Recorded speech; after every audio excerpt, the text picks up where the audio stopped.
Well, on June 7th in 1967, Israeli forces captured the city of Jerusalem in what was called the Six-Day War. After nearly 2,000 years of exile, the Jewish people were close to their dream of a new temple.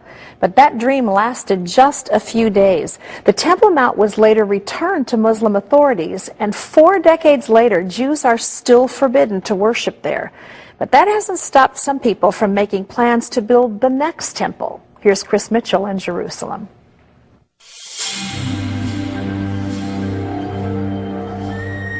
We dreamed to come back to this place, to the Temple Mount, to meet again our God.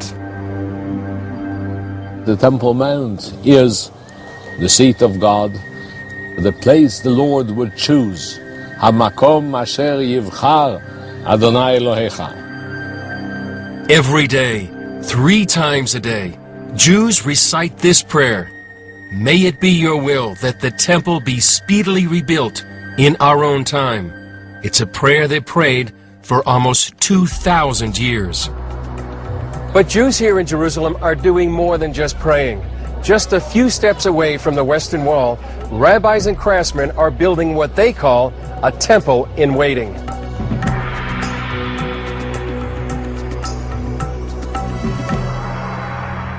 We're supposed to build a temple, and nothing about that changed. Nothing about that commandment changed. Chaim Richman is a director at the Temple Institute in Jerusalem. The Temple Institute is actively engaged in research and preparation for the resumption of the service in the Holy Temple, to the extent of actually preparing operational blueprints for the construction of the temple according to the most modern standards. This menorah is just one of several vessels created for the next temple. It's covered with 95 pounds of pure gold and has a price tag of $2 million. Piece by piece, the third temple is taking shape, with priest garments, vessels of copper, gold, and silver, and a new generation of Levite priests, specially trained for temple service. We have enough in place now to resume the divine service and to build the temple.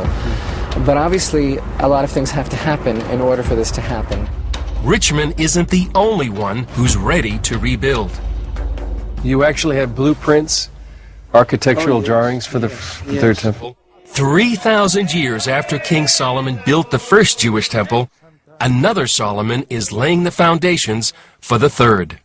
From the womb of my mother, I have a task and a mission in my life, which is connected with the rebirth of Israel. Gershon Solomon leads a group called the Temple Mount Faithful. They commissioned these cornerstones for the third temple. The 6-ton stones were consecrated with water from the biblical pool of Siloam and cut with diamonds. And why God commanded us not to cut them by iron? Don't forget that these are stones for the house of God. They cannot be like other stones. For several years, Solomon and his followers tried to place the stones on the Temple Mount, and every year they were stopped by Israeli police. Unfortunately, weakness of the Israeli leadership did not allow us to bring the cornerstone to the right place. The end-time temple should be built on the same location of the first and the second temple. But that location is already occupied. The holiest site for Jews is also the third holiest site for Muslims. And neither side is ready to share. The Temple Mount, 35 acres of it, is the most explosive piece of territory on the face of the planet. In 2002, Palestinian leader Yasser Arafat told an Arab newspaper that the Israelis found not a single stone proving that the Temple of Solomon was there, because the temple was not in Palestine at all.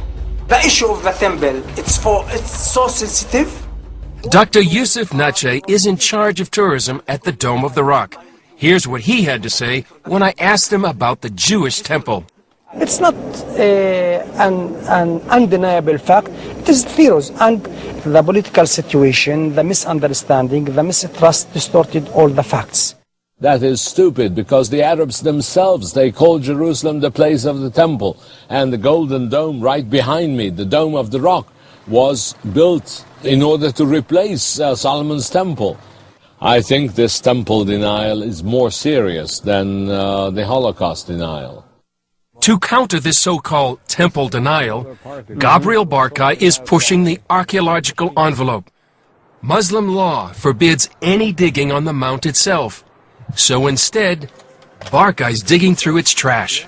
We have here the entire history of the Temple Mount. He and his team are sifting through truckloads of debris, unearthed by bulldozers and discarded by Muslim authorities.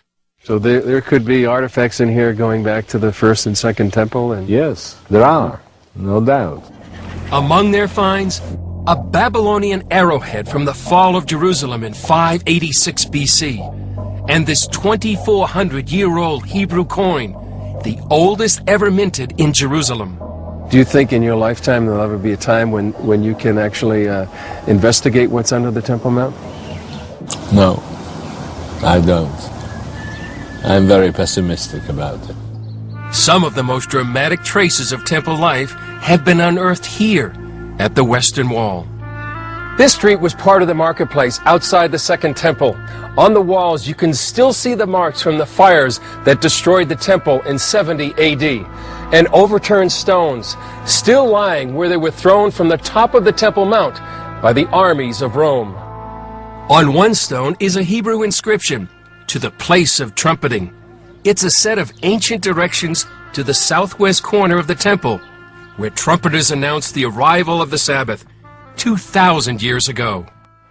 Even more intriguing is the part of the Western Wall that's still underground. Amongst the causes of the Western Wall, I mean the line of stones which we have here, this is the greatest and the most exciting one we have here.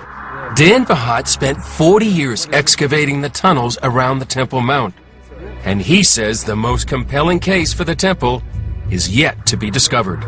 I believe that behind this stone is a large arch which forms a storehouse, a big storehouse, which stored all the treasures of the temple. But we don't have till now anywhere where those treasures were. And the only possibility is that it must be subterranean somewhere around the Temple Mount. I believe that it might have been behind this wall. So do you think it's possible that the treasures are still there? I hope so. Maybe in the future when it will be possible to dig, maybe we'll get to there. I say we, it must be my grandchildren, the earliest.